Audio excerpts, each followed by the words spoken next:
মাদক ব্যবসা, চাঁদাবাজি আর জমি দখল নিয়ে এক রাজ্য গড়ে তুলেছিলেন আওয়ামী লীগ নেতা জনি। শুধু তাই নয়, জনি ছিলেন ইউনিয়ন যুবলীগের সভাপতিও।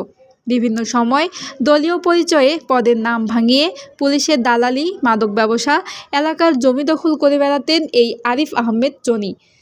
এমনকি তার নামেও চলতো কিছু সন্ত্রাসী বাহিনী। তাদেরকে দিয়ে করা হতো বিভিন্ন অশ্লীল কাজ সহ মানুষের জমাজমি দখল। এলাকার মানুষের কাছে পরিচিত পেতে থাকে জনি বাহিনী নামে।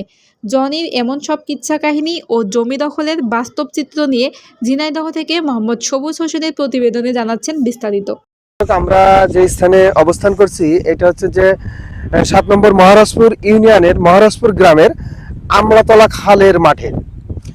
এই মাঠকে ঘিরেই একটা ঘটনা ঘটছিল। সেই ঘটনাকে কেন্দ্র করেই কিন্তু আজকে আমরা এখানে উপস্থিত হয়েছি। এখানে দেখছেন যে আমাদের পাশে কিন্তু এখানে 4-5 জন কৃষকও দাঁড়িয়ে আছে। আসলে যে ঘটনাটা, এই যে জমিটা দেখছেন, আমরা যদি জমিটা একটু দেখাই, এই জমিটা প্রায় 7 বিঘা জমি। এখানে এই যে এইদিকে যে গরু দিয়ে লাঙ্গল চড়ছে ওইটা সহ এখানে যে জমির ধান লাগাচ্ছে কৃষকরা, আমরা কিন্তু দেখছি এই 7 বিঘা জমি কিন্তু একদল সন্ত্রাসী বিগত আওয়ামী লীগ সরকার আমলে অর্থাৎ 2009 সালে এই জমিটা দখল করেছিল। এবং শুধু দখল না, তারা অস্ত্রর মুখে তাদেরকে, যারা মূল মালিক ছিল তাদেরকে অস্ত্রর মুখে রেখে তাদেরকে জিম্মি করে এই জমি 7 বিঘা জমিতে ফসলও ছিল এবং জমিটা ফসল সহ ট্র্যাক্টর দিয়ে চষে নষ্ট করে সেই জমি দখল করা হয়েছিল। এবং তাদেরকে বলা হয়েছিল যে 7 দিনের মধ্যে আপনারা সবাই বাড়ি ছেড়ে চলে যাবেন। এমনকি তাদের কয়েকটা ভাই এই বাংলাদেশ ছেড়ে দেশের বাইরেও কিন্তু চলে যায়, এমন তথ্যও কিন্তু আমরা এখানে পেয়েছি।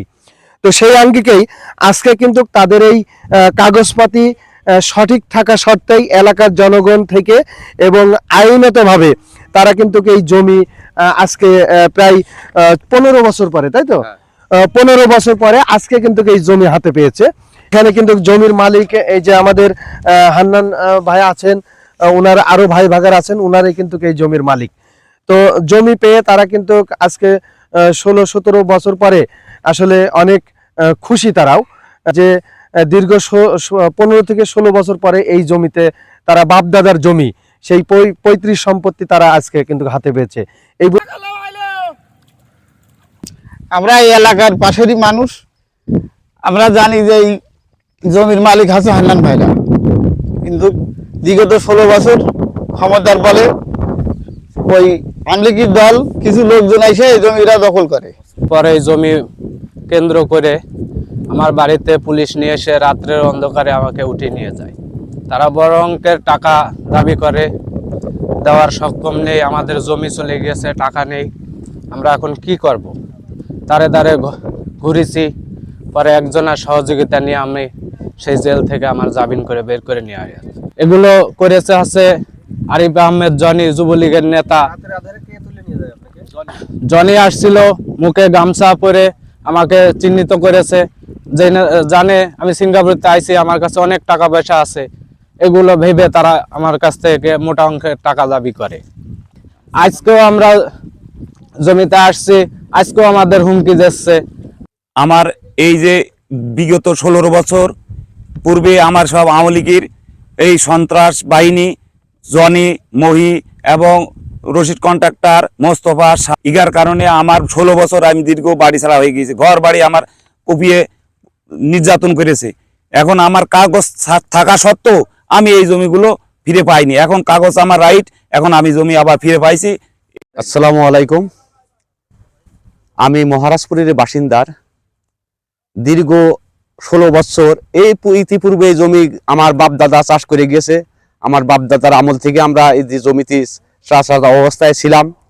তার আমলিকির ক্ষমতার বলে সন্ত্রাসী রফি, ওই রশিদ কন্ট্রাক্টর, শিপন, জনি, এরা আমলিক ক্ষমতায় এসে আমাদের এই জমিগুলো জোরপূর্বে তারা অন্যায়ভাবে দখল করে নিয়েছে। আমাদের কাগজ থাকা সত্ত্বেও আমাদের জমিগুলো তারা জোরপূর্বে দখল করে নিয়েছে। আমরা দাঁড়ে দাঁড়ে লোকের কাছে ধর্ণা ধরেছি, আমরা কাজ দিয়েছি। পথে এমপি আনারস সাহেবের কাছে আমরা গিয়েছি এই জমির জন্য। আনারস সাহেব আমাদের সান্ত্বনা বাড়ি দিয়ে আমাদের খেয়ে দিয়ে দেয় এই জমির কারণে। আরিফ আহমদ জরির কারণে আমাদের এই জমিগুলো, আমরা এতগুলো পরিবার এর থেকে ক্ষতিগ্রস্ত হয়েছি। আর আমাদের ওই সময় এই 16 বছর আগে যে জমিতে ভুট্টা ছিল, ধান ছিল, লাগানো মুসুরি ছিল, এই সমস্ত সব ধ্বংস করে এই রবি সন্ত্রাসী বাহিনী দিয়ে, জমি দিয়ে, রশিদ কন্ট্রাক্টর দিয়ে, এগুলো সব আমাদের ট্র্যাক্টর দিয়ে চইছে এই সমস্ত জমিগুলো সম্পূর্ণ নষ্ট করে ফেল দিয়েছে, তারা ভোগ দখলে নিয়েছে তাদের জমিতে। এখন আমাদের কাগজপাতি পেপারস অনুযায়ী আমাদের জমিতে আমরা পুনরায় আবার ভোগ দখলে আমরা এখন চাষবাস করতে আসছি।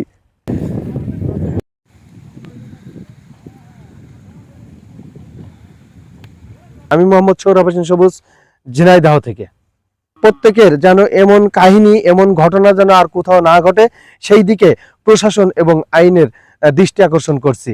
আল্লাহ হাফেজ, সবাই ভালো থাকবেন, সুস্থ থাকবেন।